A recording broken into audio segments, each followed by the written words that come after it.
Hello, can you hear me? Yes. All right, good.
Okay, maybe we shall wait for another 4 minutes before we start. Thank you.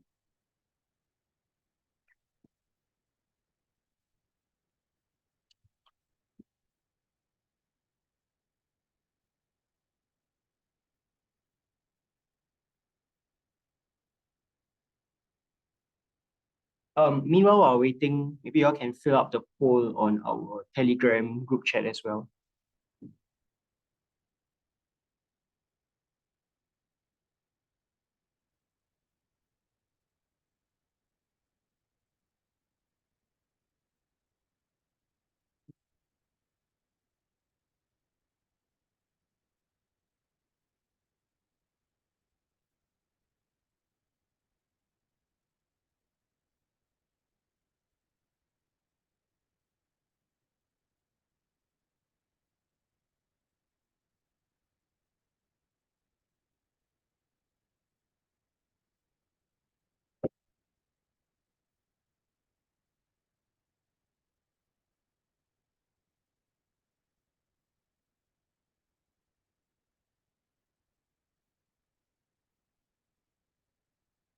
Troy, do you want to share screen first? Sure.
Okay, maybe we can start first.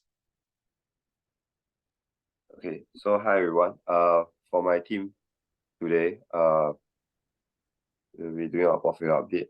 There will be not much change from the previous update, but I'll just showcase some of the latest news. So these are the positions our team holds. For Unity, since the previous update, the stock price has gone down by about 16%. I'm not very sure the actual reason. All I can think of is a loss in the investors' confidence in terms of the kind of meek guidance previously.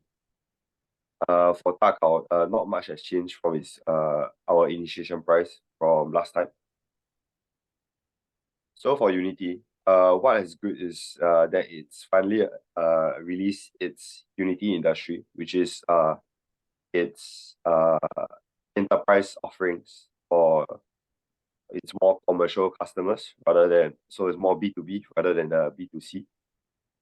However, the bad side I could see was that there was quite a few insiders selling during this period where the stock price was going down.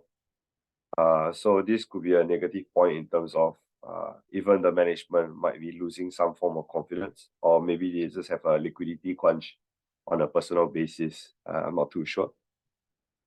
So for Takao, the good thing was that on 27 April, they had their earnings release. And from that, whatever good came out of it was the fact that they were able to reduce their production costs by about 2.14% from the previous quarter. So this kind of coincides with their capacity increase, which was a 50% increase. But they also mentioned that it was quite limited in terms of their cost reduction due to the sales demand, as during that period, the demand was a bit limited due to several factors. And on a other note, on the second point, they're able to complete their construction of their phase 5A 100,000 megaton production facility. So this will lead to like a ×2 production capacity for the next quarter, and this will further reduce their production costs. So they also have quite good guidance in terms of their production volume. So this coincides with their increase in capacity. So they plan to increase their production volume by 30 to 36%. So this will lead to better sales in the future, especially in the next quarter. On the downside, their ASP did decrease by 25.6%.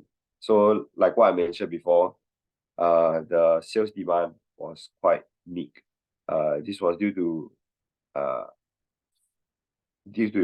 increased polysilicon supply. So it's more of a demand and supply curve kind of issue, as well as certain factors such as their customers lacking some materials not related to them, related to the production of the final products on their part.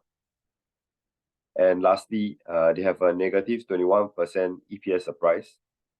But this didn't lead to any share price decrease, but rather led to a 1.04% increase, even though they missed earnings. So this could mean that investors are seeing the fundamentals regarding Takao and staying strong. So yeah, that's all for our update. Thank you. Thanks, Troy. Does anyone have any questions? Okay, Troy, just a quick question on my end. For the constrained short-term demand, right? Where is it from? Because it got cut off on the slides. Oh, sorry. Yeah. So for the demand being constrained, right? They mentioned that the people that they are selling to, these people they lack certain supplies that are not related to Takao specifically.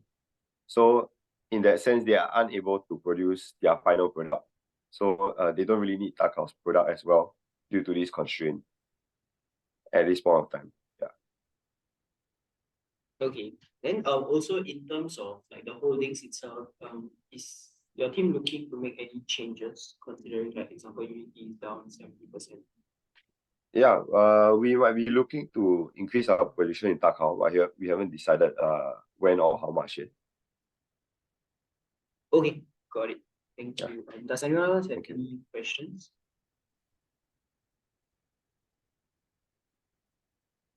All right, if that's all, then thanks, Troy. Okay, Team thank one, you. do you want to take over?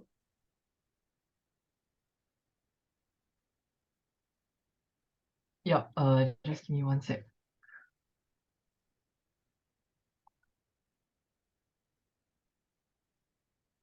For our team, we're just gonna give an update on our two positions as well as a refresher of our watch list. Yeah, so firstly for Alibaba, it has retraced almost like 20% since our buying price. Yeah, and over the past month, I think the major business update is, Aliyun, which is basically its cloud business, has announced price cuts of between 15 to 50%. So this will help it to capture greater market share as it faces greater competition from the top three stick-back carriers. And this will also give Aliyun the much needed boost as it prepares to conduct its IPO spin-off in about 1 to 3 years. Yeah. And secondly is Alibaba supermarket chain Fresh Hippo is set to pursue her Hong Kong IPO. However, it's still in the early stages, so it probably will only happen in 2024 or later. Yeah. And lastly, Alibaba unveiled Tongyi Qianwen, which is basically its competitor to ChatGPT. Yeah, and this will be progressively rolled out across the Baba product suite over the coming years. Yeah, and then secondly, we just want to look into what really drove the share price down over the past month. And I think the first thing that popped up was SoftBank selling about $7.2 billion worth of Baba. And they did this through prepaid forward contracts. So in essence, this is like a derivative that allows an investor to monetize a position without actually selling the shares into open market, which is I think especially helpful since such a large stock sale will basically cause a lot of slippage in the market. Yeah. And with this, SoftBank's stake in Alibaba will be cut down to just about 3.8%.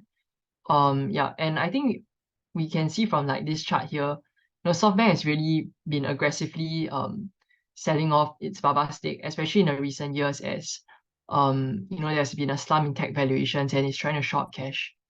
And in our team's opinion, we think it's like this is just like good riddance, right? Like, SoftBank has been aggressively selling up so much Baba stake. And now with such a small Baba stake left, it probably cannot sell like much more already. Yeah, so it will kind of like remove some overhang on the stock. And even though like this may cause like some short-term pain, we believe in the long run this is actually good. And Baba stock would rotate back into the hands of people who really appreciate the company itself. Yeah. And secondly is also like broad China tech pessimism. So the Nasdaq Golden Dragon China Index slumped over 10% in April. Yeah, and I think investors really attribute this to like some growing US-China tensions. Yeah. But overall, we still believe that the split in the business segments into the six, as well as the anticipated IPOs of them, will remain value accretive to shareholders, and we will remain patient. And we understand that our entire thesis actually will take up a few years to play out. So, and we just remain patient, yeah, in the short term. And the second one on Alphabet, so it's up about 7 to 8% since we bought in. And recently they announced their first quarter earnings. So in terms of top line numbers, they actually grew about 3% year on year and beat the street estimate. However, on the net income front, it actually fell about 9% year on year. And this was really dragged down by unallocated corporate costs. So this included like workforce reductions and office space. And I think in our previous update, we mentioned, Alphabet was like aggressively cutting its workforce. So like, and it totaled about $2.5 billion. And secondly, Google Cloud Computing segment finally turned a profit. And however, YouTube ad sales fell about 2.6% year on year. Yeah, and this is really just due to a broad-based cutback in ad spend and stiffer competition from platforms like TikTok.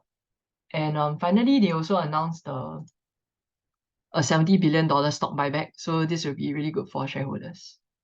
Yeah. Now we move on to our watch list. Um, Yeah, I can take over from here. So yeah, thanks, Joseph. So I'll explain about watch list. So basically, these two companies are companies in the solar PV verticals, and also BESS or battery energy storage system verticals. We think that these two companies are quite interesting because as you have known, in response to climate change and all those stuff, right? There's been a huge movement in energy transitions toward like renewables and greener source, and solar PV and also BESS or energy storage is quite important. So we think that these companies might be interesting. So the first one is called Sungrow Power Supply, and basically is one of the largest inverter produce manufacturer in the world. So maybe a little bit of context. Inverter is basically like a machine that we need to use to convert direct current to alternating currents. Basically, in a form of electricity that can be used by the grid systems. And currently, they are expanding quite a lot into external markets. So they are setting up a few manufacturing plants in Thailand and also India.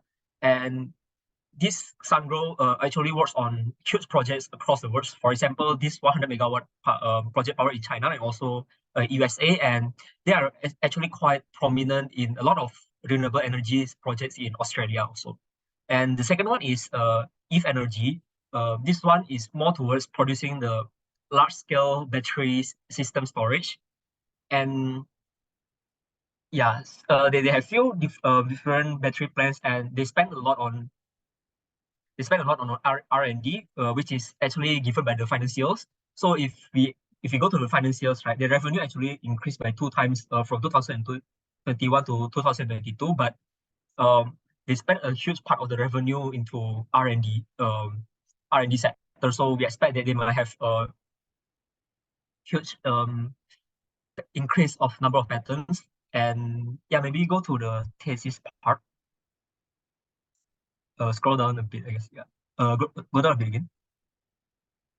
Yeah, so maybe our potential thesis on these two companies is first, inverters and battery plays a huge part in it is basically very important in setting up a proper solar panel, and it's often like overlooked, as in like a lot of people just look at how those companies that actually produce solar PV panels, but actually on top of such solar PV panels, there are a lot of different companies that is really important in setting up a proper solar farms. And since solar farms production, and also not only solar farms but also other renewables in general, they usually don't produce electricity in constant rate. Therefore, we think that BSS is really important too in these renewable energy sectors. And but before maybe we start an initiation report to purchase these stocks, we think that we need to research more into these two companies, especially both are located in China. So we think that maybe the geopolitical risk is quite high also. And yeah, we need to definitely look at its competitors and how they can actually like defend their board itself. I think yeah, that's it.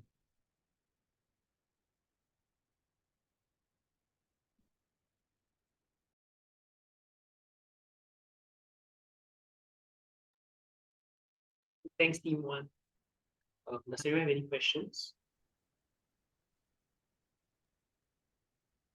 Yeah, Fernando, just one question from me regarding Sungrow, right?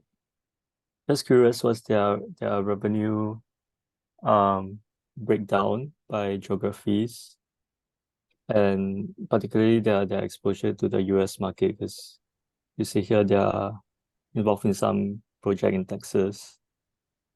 And yeah, do you think there's a risk if the US steps up the import bench, right, in this sector? Yeah.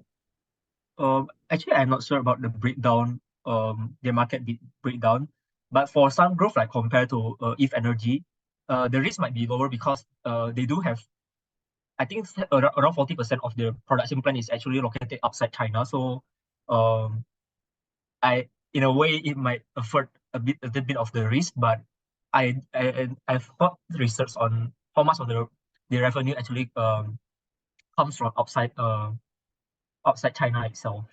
Yeah. Okay, cool. Thanks. Yeah. So as far as I know, I think the solar inverter market in China is quite fragmented, particularly in comparison to US. So I think maybe you just want to, it might be good to compare their product with, let's say, Enphase and Solar Edge. Yeah.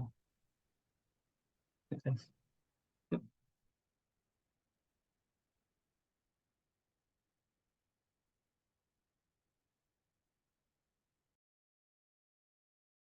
Okay, thanks, team one. Can move on to T2. Okay, let me share my screen.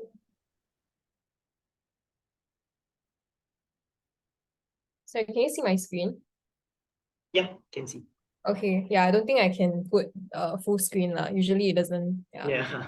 So currently our team's position, we are still invested in Meta. So as of last closing, it was at $240 per share. So we're currently up by about 10.6%, which is great.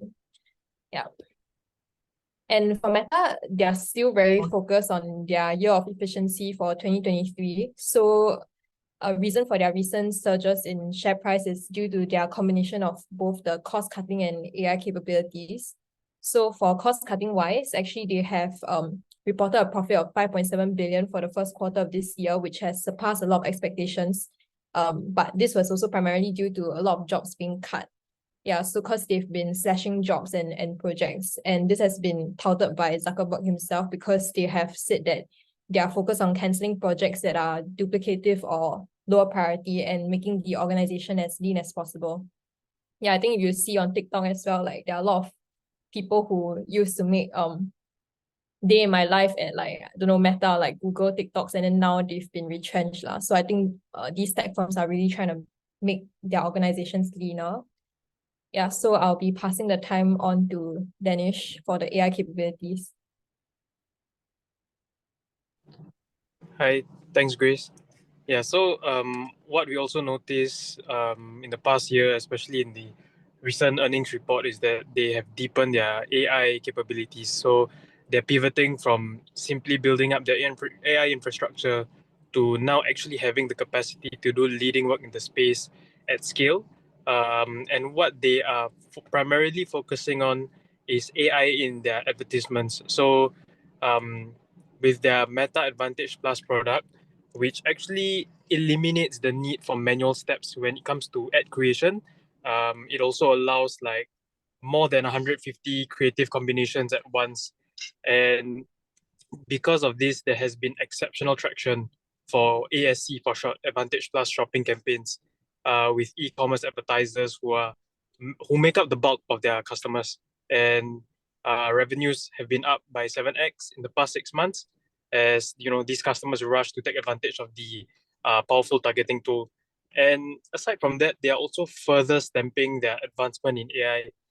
They emphasize a lot on click to message for platform conversions, and this is also continuing to see strong traction in regions such as LATAM and Southeast Asia, where there's a lot of room for growth. AI spending has also been ramping up, and they are planning to hire again. So aside from the cost cutting, what the expectations are around the market is that they are planning to hire again soon, after they complete their rounds of layoffs in the months of, if I'm not wrong, March and this month as well, April. Potentially in roles, they also want to hire more potentially in roles tied to generative AI, ads, and reality labs. And last but not least, the integration of generative AI chatbots into their WhatsApp business unit as well. Yep. I'll pass my time now to Surya, who will go through the SoFi Technologies position. Yep. Thanks. Thanks, Danish. So for SoFi Technologies, we are still in the midst of monitoring it, and the present share price is at 623. So in terms of updates, it's expected to announce its Q1 earnings for 2023 on Monday tomorrow. And Some things that we are monitoring is specifically their refinancing arm as well. So the bank has filed the lawsuit to overturn the last extension on the student loan payment pause. So on our previous update, we had mentioned that they are in the midst of suing. So they have actually sued, and the argument is that there is actually no legal basis, and the cost the suit by the by Biden has actually caused the bank lots of loss in terms of revenues because of the refinancing issues. So the reviews on the suit as a whole has actually been polarized because the outcome is going to affect not just the borrowers of SoFi, but the general population of US as well. So this has also led to quite a lot of adverse share price movements. And on another front, to avoid a overall liquidity crunch, looking at some of the bank runs in recent times, SoFi has also announced that its checking and savings members will be able to protect their deposits with a 2 million insurance, which is increased from the typical industry standard of 250K per account. So considering all this, our team will continue to monitor the situation first, and maybe take into account the announcement earnings tomorrow, and update you guys on our subsequent position during the next update. Yep, that's all from our end. Is there any questions?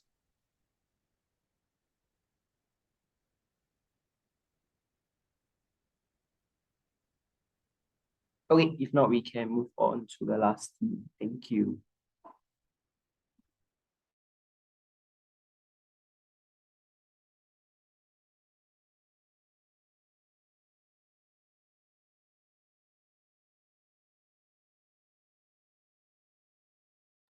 Wait, you share my screen.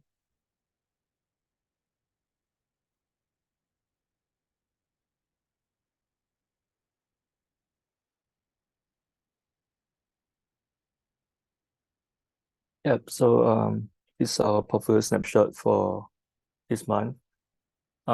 Yeah, slightly down since inception. Mainly driven by the drawdown in GDS and DACO. Yeah, so just two earnings updates from our end. First is DQ, which Troy has already updated numbers. So I just want to give more color on the commentary and the results. So why they missed top and bottom line so significantly is because they aggressively stockpile inventory in this period. So sales volume was 75% of their total production volume of 33,000 tons. And this was to protect margins in January when the ASP for polysilicon really bottom temporarily due to the seasonal slowdown in demand. And so they chose to sell into ASP strength later in February and March. And they plan to cut their inventory to more normal levels of 5,000 tons by the end of 2Q. And over the quarter, they also completed their Phase 5A expansion in Inner Mongolia.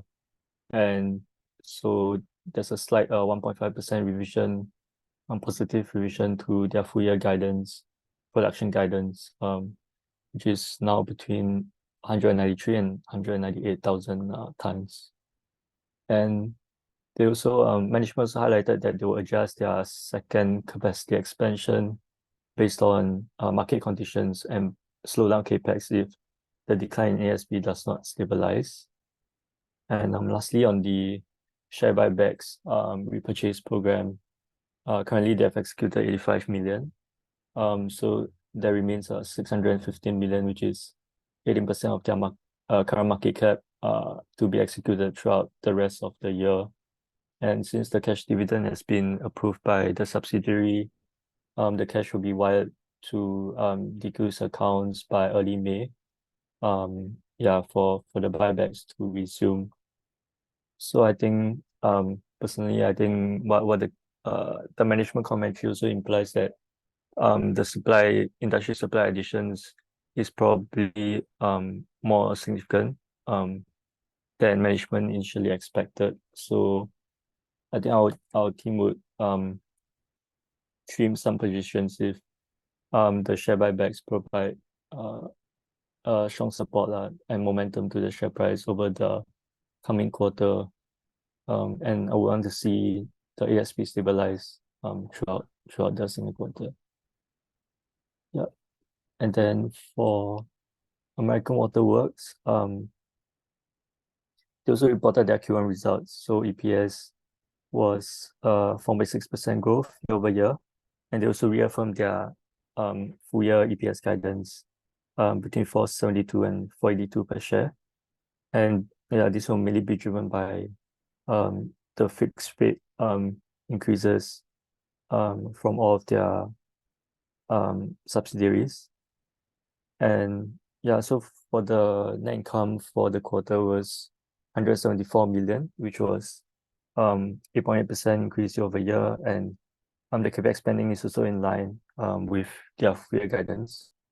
So currently their total debt to capital stands at 54%, which is rather healthy in relation to their long-term target of 60%. So it remains a hold for us at this point.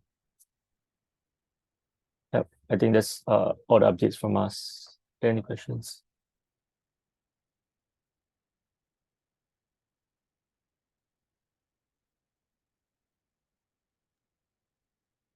Okay, thanks, Dimitri. If there are no questions, just one additional reminder. So the initial memo is due on 30th June. It's an individual memo. So if you all have any questions, do feel free to reach out to Xia Yang or myself. The guidelines are published in the all EIP and VIP group. So previously we had PM'd all of you as well. So do update your progress on the Telegram voting before leaving this call. That's all.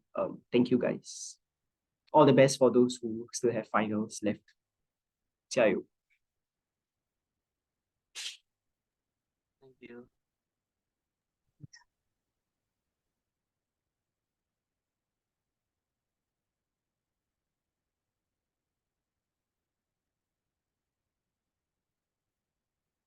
Thank you.